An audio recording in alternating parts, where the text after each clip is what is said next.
ಎಲ್ಲರಿಗೂ ನಮಸ್ಕಾರ. ಭಾರತ ಮತ್ತು ಜಗತ್ತಿನ ಇತರೆ ದೇಶಗಳಲ್ಲಿನ ಅದ್ಭುತಮಯ, ವಿಸ್ಮಯಕಾರಿ ಹಾಗೂ ನಿಗೂಢವಾದಂತಹ ಪ್ರದೇಶಗಳ ಬಗ್ಗೆ ಮಿಲೇನಿಯಂ ಸರಣಿಯ ದೇಶ ವಿದೇಶ ಎಂಬ ಪುಸ್ತಕ ಮಾಲಿಕೆಯಲ್ಲಿ ತೇಜಸ್ವಿಯವರು ಮಾಹಿತಿಯನ್ನು ನೀಡುತ್ತಾರೆ. ಈ ಮಾಲಿಕೆಯ 3ನೇ ಪುಸ್ತಕದಲ್ಲಿ ತೇಜಸ್ವಿಯವರು ಜಗತ್ತಿನ ಅತ್ಯಂತ ದೊಡ್ಡ ನದಿ ಹಾಗೂ ದಟ್ಟ ಅರಣ್ಯ ಅಂತ ಗುರುತಿಸಲ್ಪಡುವ ಅಮೆಜಾನ್ ಬಗ್ಗೆ ಹಾಗೂ ಅತ್ಯಂತ ಎತ್ತರದ ಪರ್ವತ ಶಿಖರವಾಗಿರುವಂತಹ ಮೌಂಟ್ ಎವರೆಸ್ಟ್ ಬಗ್ಗೆ ತಿಳಿಸುತ್ತಾರೆ. ಆಧುನಿಕ ಪ್ರಪಂಚದ ಮನುಷ್ಯ ವೈಜ್ಞಾನಿಕ ಮತ್ತು ತಾಂತ್ರಿಕ ಕ್ಷೇತ್ರದಲ್ಲಿ ಅತ್ಯಂತ ಮುಂದುವರೆದಿದ್ದಾನೆ ಅನ್ನೋದಂತೂ ನಿಜ. ಆದರೆ ಆ ಮನುಷ್ಯನ ಆಟ ಅಮೆಜಾನ್ ನದಿ ಮುಂದೆ ಇನ್ನೂ ನಡೀತಿಲ್ಲ. ಪ್ರತಿದಿನವೂ 80 ಟ್ರಿಲಿಯನ್ ಗ್ಯಾಲನ್ಗಳಷ್ಟು ನೀರನ್ನ ಸಾಗರಕ್ಕೆ ಸುರಿಸುವ ಈ ನದಿ ಇಡೀ ಭಾರತ ದೇಶಕ್ಕೆ 1 ವರ್ಷಕ್ಕೆ ಬೇಕಾಗುವಷ್ಟು ನೀರನ್ನ ಒಂದೆರಡೇ ದಿನದಲ್ಲಿ ಸಾಗರಕ್ಕೆ ಸುರಿಯುತ್ತೆ.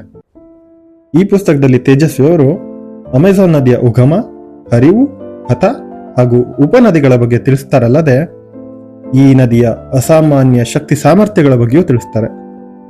ಅಮೆಜಾನ್ ನದಿಯಲ್ಲಿ ವಾಸಿಸುವ ವಿಚಿತ್ರ ಜಲಚರಗಳು ಹಾಗೂ ಅದರ ಸುತ್ತಲೂ ಆವರಿಸಿರುವ ದಟ್ಟ ಅಮೆಜಾನ್ ಕಾಡುಗಳಲ್ಲಿ ವಾಸಿಸುವ ಬುಡಕಟ್ಟುಗಳ ಮಾಹಿತಿಯನ್ನು ಸಹ ಈ ಪುಸ್ತಕದಲ್ಲಿ ನೀಡುತ್ತಾರೆ. ವಿಚಿತ್ರ ಅನ್ಸೋ ತರ ಅಮೆಜಾನ್ ಕಾಡಿನ ನಟ್ಟ ನಡುವಿನಲ್ಲಿ ಮನಾಸ್ ಎಂಬ ಒಂದು ಮಹಾನಗರ ಇದೆ. ಅದರ ಹಿಂದಿನ ಕತೆ ಕೂಡ ಈ ಪುಸ್ತಕದಲ್ಲಿ ಚಿತ್ರಿತವಾಗಿದೆ. ಹಾಗೆ ಮುಂದುವರಿಯುತ್ತಾ ಬ್ರೆಜಿಲ್ ಸರ್ಕಾರ ಅಮೆಜಾನ್ ಕಾಡಿನಲ್ಲಿ ಟ್ರಾನ್ಸ್ ಅಮೆಜಾನ್ ಎಂಬ ಹೆದ್ದಾರಿಯೊಂದನ್ನು ನಿರ್ಮಾಣ ಮಾಡುವ ಯೋಜನೆಯನ್ನು ಅನುಷ್ಠಾನಗೊಳಿಸುವಾಗ ಅವರಿಗೆ ಎದುರಾದ ಬುಡಕಟ್ಟುಗಳ ಪ್ರತಿರೋಧ ಹಾಗೂ ಅದನ್ನು ನಿವಾರಿಸುವ ಸಲುವಾಗಿ ನಾಗರಿಕ ಪ್ರಪಂಚದ ಸಂಪರ್ಕವೇ ಇಲ್ಲದ ಚಿಂಟಾಲಾರ್ಗಾ ಎಂಬ ಬುಡಕಟ್ಟು ಜನರನ್ನ ಸಂಪರ್ಕಿಸಿ ಅವರನ್ನ ಸಮಾಧಾನಗೊಳಿಸಿದಂತಹ ರೀತಿಯಂತೂ ಸೋಜಿಗದಂತೆ ಕಾಣುತ್ತದೆ. ಮೊದಲನೇ ಭಾಗದಲ್ಲಿ ಯಾವ ಅರಣ್ಯಕ್ಕಾಗಲಿ ನದಿಗಾಗಲಿ ಹೋಲಿಸಲಾಗದಂತಹ ಅಮೆಜಾನ್ ಬಗ್ಗೆ ತಿಳಿಸಿದ ತೇಜಸ್ವಿಯವರು 2ನೇ ಭಾಗದಲ್ಲಿ ಜಗತ್ತಿನ ಇನ್ಯಾವುದೇ ಪರ್ವತ ಶ್ರೇಣಿಗೂ ಹೋಲಿಸಲಾಗದಂತಹ ಬೃಹತ್ ಹಿಮಾಲಯವನ್ನ ಏರಿದ ಸಾಹಸಗಾಥೆಯನ್ನ ಇಂಚಿಂಚಾಗಿ ತಿಳಿಸ್ತಾರೆ.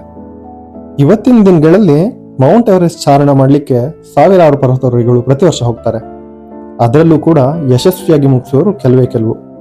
ಅಂಥದ್ರಲ್ಲಿ 1920ರಲ್ಲಿಯೇ ಪ್ರಪ್ರಥಮವಾರಿಗೆ ಎವರೆಸ್ಟ್ ಶಿಖರವನ್ನ ಏರಿದಂತಹ ತೇನ್ಸಿಂಗ್ ಮತ್ತು ಹಿಲಾರಿಯ ಪ್ರತಿ ಹೆಜ್ಜೆಯು ಈ ಪುಸ್ತಕದಲ್ಲಿ ರೋಚಕಮಯವಾಗಿ ಚಿತ್ರಿತವಾಗಿದೆ. ಒಟ್ನಲ್ಲಿ ಜಗತ್ತಿನ 2 ನೈಸರ್ಗಿಕ ಮಹಾ ಅದ್ಭುತಗಳ ಬಗ್ಗೆ ತಿಳ್ಕೊಳ್ಳಿಕ್ಕೆ ಈ ಪುಸ್ತಕ ಅತ್ಯಂತ ಸಹಕಾರಿ ಅನ್ನೋದಂತೂ ನಿಶ್ಚಿತ. ಎಲ್ಲರೂ ಈ ಪುಸ್ತಕನ ಓದ್ತೀರಾ ಅನ್ಕೋತೀನಿ. ಧನ್ಯವಾದಗಳು.